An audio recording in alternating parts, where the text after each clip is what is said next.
Hello ಎಲ್ರಿಗೂ ನಮಸ್ಕಾರ. Welcome to my ನೇ ವ್ಲಾಗ್. ನೀವು ನೋಡ್ತಾ ಇದ್ದೀರಾ ಮಂಜುಳಾ ಅಮಿತ್ ಕನ್ನಡ ವ್ಲಾಗ್ಸ್. ನಾನು ನಿಮ್ಮ ಪ್ರೀತಿಯ ಮಂಜುಳಾ. ಇವತ್ತು ವರಮಹಾಲಕ್ಷ್ಮಿ ಹಬ್ಬ. ಎಲ್ರಿಗೂ ವರಮಹಾಲಕ್ಷ್ಮಿ ಹಬ್ಬದ ಹಾರ್ದಿಕ ಶುಭಾಶಯಗಳು. ಲಕ್ಷ್ಮೀದೇವಿ ಎಲ್ರಿಗೂ ಒಳ್ಳೇದು ಮಾಡಲಿ ಅಂತ ಕೇಳ್ಕೊಳ್ತೀನಿ. ಇವತ್ತು ನಾವು ನಮ್ಮ ಮನೆಯಲ್ಲಿ ವರಮಹಾಲಕ್ಷ್ಮಿ ಹಬ್ಬನ ಹೇಗೆ ಸೆಲೆಬ್ರೇಟ್ ಮಾಡ್ತೀವಿ ಅಂತ ನಿಮ್ಮ ಜೊತೆ ಶೇರ್ ಮಾಡೋಣ ಅಂತ ಅಂದ್ಕೊಂಡು ಇವತ್ತಿನ ವಿಡಿಯೋನ ಸ್ಟಾರ್ಟ್ ಮಾಡ್ತಾ ಇದ್ದೀನಿ. ಅದಕ್ಕಿಂತ ಮುಂಚೆ ಯಾರೆಲ್ಲ ನನ್ನ ಚಾನಲ್ನ ಸಬ್ಸ್ಕ್ರೈಬ್ ಆಗಿಲ್ವೋ ಅಥವಾ ಫಸ್ಟ್ ಟೈಮ್ ಯಾರಾದರೂ ವೀಡಿಯೋನ ನೋಡ್ತಾ ಇದ್ದರೆ ನನ್ನ ಚಾನಲ್ನ ಸಬ್ಸ್ಕ್ರೈಬ್ ಮಾಡಿಕೊಂಡು ವೀಡಿಯೋಸ್ನ ನೋಡಿ ಆ್ಯಂಡ್ ಪಕ್ಕದಲ್ಲಿರೋ ಬೆಲ್ಲೈಕನ್ನ ಕ್ಲಿಕ್ ಮಾಡೋದ್ರಿಂದ ನನ್ನ ಎಲ್ಲ ವೀಡಿಯೋಸ್ಗಳು ನಿಮಗೆ ನೋಟಿಫಿಕೇಷನಲ್ಲಿ ಬರುತ್ತೆ. ವರಮಹಾಲಕ್ಷ್ಮಿ ಹಬ್ಬ ಅಂತ ಅಂದರೆ ಹೆಣ್ಮಕ್ಳಿಗೆ ಇಷ್ಟವಾದ ಹಬ್ಬ ಅಂತಲೇ ಹೇಳ್ಬೋದು. ನನಗೆ ತುಂಬ ಇಷ್ಟ. ಸ್ಪೆಷಲ್ಲಾಗಿ ಹೇಳಬೇಕು ಅಂತ ಅಂದರೆ ವರಮಹಾಲಕ್ಷ್ಮಿ ಹಬ್ಬ ನಾನು ಲಾಸ್ಟ್ ಇಯರು ಮಮ್ಮಿ ಮನೆಯಲ್ಲೇ ಸೆಲೆಬ್ರೇಟ್ ಮಾಡಿದ್ದೀನಿ ಆ್ಯಂಡ್ ಈ ವರ್ಷ ಕೂಡ ನಾನು ಮಮ್ಮಿ ಮನೆಯಲ್ಲೇ ಸೆಲೆಬ್ರೇಟ್ ಮಾಡ್ತಾ ಇದ್ದೀನಿ. ಲಾಸ್ಟ್ ಇಯರು ವರಮಹಾಲಕ್ಷ್ಮಿ ಹಬ್ಬದ ದಿನವೇ ನಮ್ಮ ಮನೆ ಚಿಕ್ಕದಾಗಿ ಓಪನಿಂಗ್ ಮಾಡಿದ್ವಿ. ಮನೆ ಕಂಪ್ಲೀಟ್ ಪೂರ್ತಿ ಆಗಿರಲಿಲ್ಲ. ಶ್ರಾವಣ ಮಾಸದಲ್ಲಿ ಮುಹೂರ್ತ ಚೆನ್ನಾಗಿರುತ್ತಲ್ವ, ಸೊ ಹಾಗಾಗಿ ನಾವು ಚಿಕ್ಕದಾಗಿ ಒಂದು ಹೋಮನ ಮಾಡಿಸಿದ್ವಿ. ಅದಾದಮೇಲೆ ನಾವು ಮನೆ ಓಪನಿಂಗ್ ಮಾಡಲಿಲ್ಲ, ಡೈರೆಕ್ಟಾಗಿ ಮನೆಗೆ ಶಿಫ್ಟ್ ಆಗಿಬಿಟ್ವಿ. ಹಾಗಾಗಿ ನಾನು ಮನೆ ಓಪನಿಂಗ್ ವೀಡಿಯೋಸ್ ಎಲ್ಲ ನಾನು ಯೂಟ್ಯೂಬಲ್ಲಿ ಅಪ್ಲೋಡ್ ಮಾಡಲೇ ಇಲ್ಲ. ಸೊ ರೆಗ್ಯುಲರ್ ಆಗಿ ಯಾರೆಲ್ಲ ನೋಡ್ಕೊಂಡು ಬಂದಿರ್ತೀರ ನನ್ನ ವೀಡಿಯೋಸ್ನ, ಸೊ ಅವರಿಗೆ ಗೊತ್ತಿರತ್ತೆ. ಇವತ್ತು ನಾವು ನಮ್ಮ ಮನೆಯಲ್ಲಿ ವರಮಹಾಲಕ್ಷ್ಮಿ ಹಬ್ಬನ ಹೇಗೆ ಸೆಲೆಬ್ರೇಟ್ ಮಾಡ್ತಾ ಇದ್ದೀವಿ ಅನ್ನೋದನ್ನು ವಿಡಿಯೋ ಕ್ಲಿಪ್ಪಿಂಗ್ಸ್ ಮುಖಾಂತರ ಹೇಳ್ತೀನಿ. ಮಮ್ಮಿ ಬೆಳಗಿನ ಜಾವ 4 ಗಂಟೆಗೆ ಎದ್ದಿದ್ರು ಆ್ಯಂಡ್ ನನ್ನ ಮಗನೂ ಅಷ್ಟೇ ಬೆಳಗಿನ ಜಾವ 4 ಗಂಟೆಗೆ ಎದ್ದೇಳ್ತಾನೆ. ಸಮ್ಟೈಮ್ಸ್ ಹಾಫ್ ಆನ್ ಅವರ್ ಅಥವಾ 1 ಅವರ್ ಆಟ ಆಡಿಬಿಟ್ಟು 5 o'clock ಅಥವಾ 5:30 ಮಲ್ಕೊಳ್ತಾನೆ. ಬಟ್ ಇವತ್ತು 6 o'clock ಆದರೂ ಅವನು ಮಲ್ಕೊಳ್ತಾನೆ ಇರಲಿಲ್ಲ. ಸೊ ಹಾಗಾಗಿ ಮಮ್ಮಿ ಬಾಗಿಲು ಕಸ ಗುಡಿಸಿ, ನೀರು ಹಾಕಿ, ರಂಗೋಲಿ ಹಾಕಿ, ಮಾವಿನ ತೋರಣ ಎಲ್ಲ ಹಾಕಿದ್ರು. ಪಾಪು ಮಲಗಿರಲಿಲ್ಲ ಅಂತ ಅಂದ್ಬಿಟ್ಟು ಪೂಜೆ ಕೂಡ ನಾನೇ ಮಾಡ್ತೀನಿ ಅಂತ ಅಂದ್ಬಿಟ್ಟು ಪೂಜೆನೂ ಮಮ್ಮಿನೇ ಮಾಡಿದ್ರು. ನಾವು ಪೂಜೆ ಯಾವ ರೀತಿ ಮಾಡ್ತೀವಿ ಅಂತ ಅಂದರೆ ಶ್ರಾವಣದ ಮೊದಲನೇ ವಾರದಿಂದ ಕೊನೆ ವಾರದವರೆಗೂ ಶುಕ್ರಗೌರಿ ಪೂಜೆನ ಮಾಡ್ತೀವಿ. ಮಧ್ಯದಲ್ಲಿ ಕ್ಯಾಲೆಂಡರ್ ಪ್ರಕಾರ ವರಮಹಾಲಕ್ಷ್ಮಿ ಹಬ್ಬ ಯಾವಾಗಿರುತ್ತೆ ಆ ವಾರ ವರಮಹಾಲಕ್ಷ್ಮಿ ಹಬ್ಬನ ಮಾಡ್ತೀವಿ. ನಾವು ಪೂಜೆ ಯಾವ ರೀತಿ ಮಾಡ್ತೀವಿ ಅಂತ ಅಂದರೆ ಬೆಳಗ್ಗೆ ದೇವರಿಗೆ ಪೂಜೆ ಎಲ್ಲ ಮಾಡಿರ್ತೀವಿ. ಆ ದೇವ್ರ ಮನೆಯಲ್ಲಿರೋ ದೇವ್ರುಗಳಿಗೂ ಪೂಜೆ ಮಾಡಿ ಆಮೇಲೆ ವರಮಹಾಲಕ್ಷ್ಮಿ ಶುಕ್ರಗೌರಿ 2 ದೇವರಿಗೂ ಸೀರೆ ಎಲ್ಲ ಉಡಿಸಿ ಮಾಲೆ ಎಲ್ಲ ಹಾಕಿ ಹಣ್ಣುಗಳನ್ನ ಇಟ್ಟಿರ್ತೀವಿ. ಸಾಯಂಕಾಲ ಟೈಮು 5 ಜನ ಮುತ್ತೈದರಿಗೆ ಕರೆದು ಉಡಿ ತುಂಬಿ ಮಂಗಳಾರತಿ ಮಾಡ್ತೀವಿ. ಮಮ್ಮಿಗೆ ಕೆಲಸಕ್ಕೆ ರಜೆ ಇರಲಿಲ್ಲ, ಸೊ ಹಾಗಾಗಿ ಅವರು ಕೆಲಸಕ್ಕೆ ಹೋಗುವಷ್ಟರಲ್ಲಿ ಪೂಜೆ ಮತ್ತು ಅಡುಗೆ ಎಲ್ಲ ಮಾಡಿದರು. ಮಧ್ಯಾಹ್ನ ಟೈಮು ನಾನು ಉಡಿ ತುಂಬೋದಕ್ಕೆ ಏನೇನು ಬೇಕೋ ಅದನ್ನೆಲ್ಲ ರೆಡಿ ಮಾಡಿಕೊಂಡ್ರೆ ಮಮ್ಮಿ ಕೆಲಸದಿಂದ ಬಂದ ತಕ್ಷಣ ಮಂಗಳಾರತಿ ಮಾಡೋದಕ್ಕೆ ಬೇಗನೆ ಅವರಿಗೆ ಹೆಲ್ಪ್ ಆಗುತ್ತೆ ಅಂತ ಅಂದ್ಬಿಟ್ಟು ನಾನು ರೆಡಿ ಮಾಡ್ಕೊಳ್ತಾ ಇದ್ದೆ. ನಮ್ಮ ದೊಡ್ಡಮ್ಮ ಡೈಲಿ ಅವರು 11 ಗಂಟೆ 12 ಗಂಟೆಗೆ ಅವ್ರ ಮನೆ ಕೆಲಸ ಎಲ್ಲ ಮುಗಿಸ್ಕೊಂಡು ನಮ್ಮ ಮನೆಗೆ ಬರ್ತಾರೆ. ಈವ್ನಿಂಗ್ ಟೈಮು ಮನೆಗೆ ಹೋಗ್ತಾರೆ. ನನ್ನ ಮಗಳು ಏನೇ ಕೆಲಸ ಮಾಡ್ತಾ ಇರಲಿ ನಾನು ಕೆಲಸ ಮಾಡ್ತೀನಿ ಅಂತ ಓಡಿ ಬರ್ತಾಳೆ. ಬಂದುಬಿಟ್ಟು ನಮ್ಮ ಹತ್ರ ನಿಂತ್ಕೊಂಡು ನಾನು ಕೆಲಸ ಮಾಡ್ತೀನಿ ಅಂತ ಹೇಳ್ತಾ ಇರ್ತಾಳೆ. ಸೊ ಹಾಗಾಗಿ ಮಮ್ಮಿ ನಿನ್ನ ಪಾಪುನ ನೋಡ್ಕೊ, ಅವಳು ಹೆಂಗೂ ಕೈ ಇಟ್ಕೊಂಡಿದ್ದಾಳೆ, ನಾನು ಹಂಗ್ನೂಲೆಲ್ಲ ಮಾಡ್ತೀನಿ ಅಂತ ಅಂದ್ಬಿಟ್ಟು ಹಂಗ್ನೂಲು ಮಾಡ್ತಾಯಿದ್ರು. ನನ್ನ ಮಮ್ಮಿ ಅಂತ ಏನಕ್ಕೆ ಹೇಳಿದೆ ಅಂತ ಅಂದರೆ ನಾವು ಚಿಕ್ಕ ವಯಸ್ಸಿಂದನೂ ನಮ್ಮ ದೊಡ್ಡಮ್ಮನಿಗೆ ಮಮ್ಮಿ ಅಂತಲೇ ಕರೆಯೋದು ಆ್ಯಂಡ್ ಅವ್ರ ಮಕ್ಕಳು ಅಷ್ಟೇ ನಮ್ಮ ಮಮ್ಮಿಗೆ ಮಮ್ಮಿ ಅಂತಲೇ ಕರೆಯೋದು. ಸಮ್ಟೈಮ್ಸ್ ನಮ್ಮ ಮಮ್ಮಿ ನಮ್ಮ ದೊಡ್ಡಮ್ಮ ಇಬ್ಬರು ಜೊತೆಗಿದ್ದರೆ ನಮ್ಮ ಮಮ್ಮಿ ಅಂತ ಈ ವರ್ಡನ್ನು ಯೂಸ್ ಮಾಡ್ತೀವಿ. ಸಿಂಗಲ್ ಇದ್ದಾಗ ಮಮ್ಮಿ ಅಂತ ಕರಿತೀವಿ. ಬಟ್ ಇಬ್ಬರು ಜೊತೆಗಿದ್ದಾಗ ನಮ್ಮ ಮಮ್ಮಿ ಅಂತ ಕರಿತೀವಿ. ಸೊ ಅವರಿಗೆ ಗೊತ್ತಾಗುತ್ತೆ, ನಾನು ಕರೆದ್ರೆ ನಮ್ಮ ಮಮ್ಮಿ ಬರ್ತಾರೆ, ಅವ್ರ ಮಕ್ಕಳು ಕರೆದ್ರೆ ಅವ್ರು ಹೋಗ್ತಾರೆ. ಕಂಕಣ ಮತ್ತು ಹಂಗ್ನೂಲು ಇವಾಗ ರೆಡಿ ಆಯಿತು.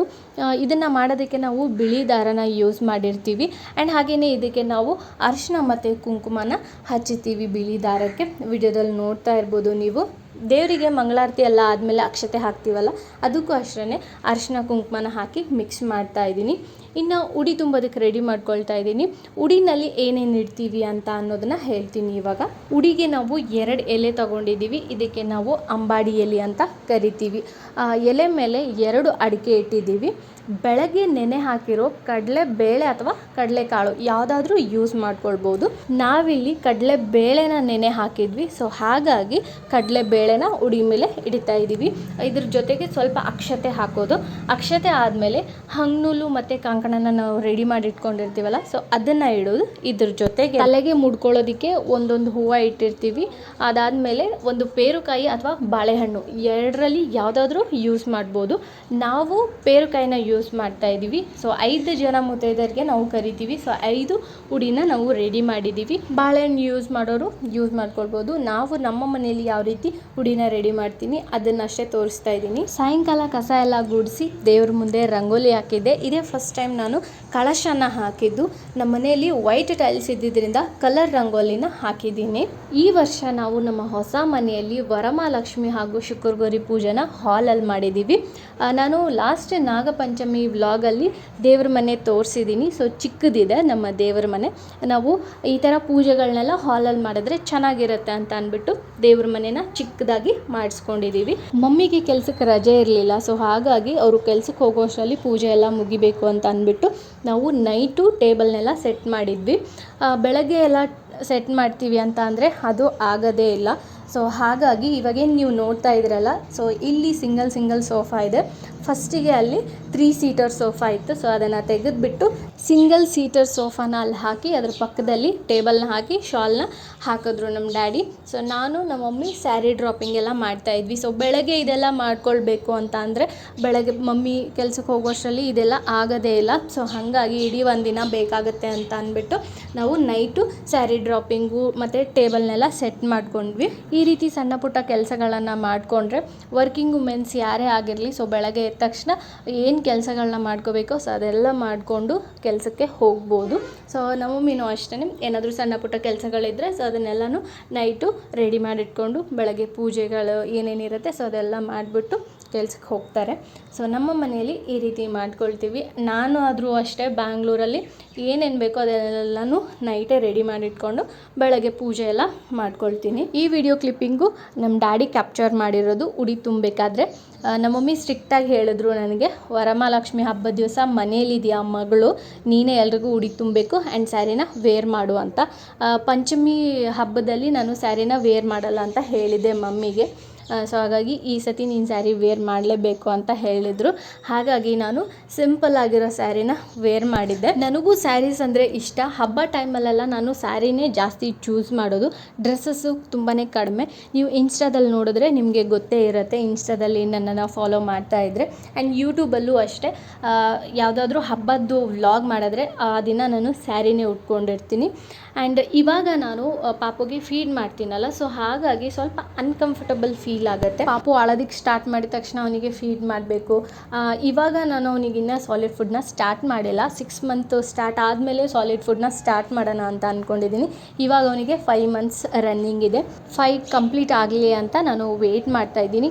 ಯಾವಾಗ ಅವನಿಗೆ 5 ಕಂಪ್ಲೀಟ್ ಆಗುತ್ತೋ ಸೊ ಆಗ ಅವನಿಗೆ ಸಾಲಿಡ್ ಫುಡ್ನ ಸ್ಟಾರ್ಟ್ ಮಾಡ್ತೀನಿ. ಯಾವ ರೀತಿ ಸಾಲಿಡ್ ಫುಡ್ನ ಕೊಡ್ತೀನಿ ಅನ್ನೋದನ್ನು ಒಂದು ವ್ಲಾಗ್ ಮಾಡಿ ಅಪ್ಲೋಡ್ ಮಾಡ್ತೀನಿ. ಆ್ಯಂಡ್ ನನ್ನ ಮಗಳಿಗೆ ಪರ್ಟಿಕ್ಯುಲರಾಗಿ ಯಾವ ಮಂತಲ್ಲಿ ಸಾಲಿಡ್ ಫುಡ್ನ ಸ್ಟಾರ್ಟ್ ಮಾಡಿದೆ ಅನ್ನೋದು ನನಗೆ ನೆನಪಿಲ್ಲ. ಬಟ್ ಅವಳಿಗೆ ಸ್ಟಾರ್ಟಿಂಗಲ್ಲಿ ರಾಗಿ ಸರಿ ಕೊಟ್ಟಿದ್ದೀನಿ. ಅದಾದಮೇಲೆ ಎಲ್ಲ ಥರ ಕಾಳುಗಳನ್ನು ನೆನೆ ಹಾಕಿ ಮೊಳಕೆ ಬರೆಸಿ ಬಿಸಿಲಲ್ಲಿ ಒಣಗಿಸಿ ಅದನ್ನು ಮಿಲ್ಲಲ್ಲಿ ಹಾಕ್ಸ್ಕೊಂಡು ಬಂದು ಅವಳಿಗೆ ಸರಿ ಮಾಡಿ ತಿನ್ನಿಸಿದ್ದೆ.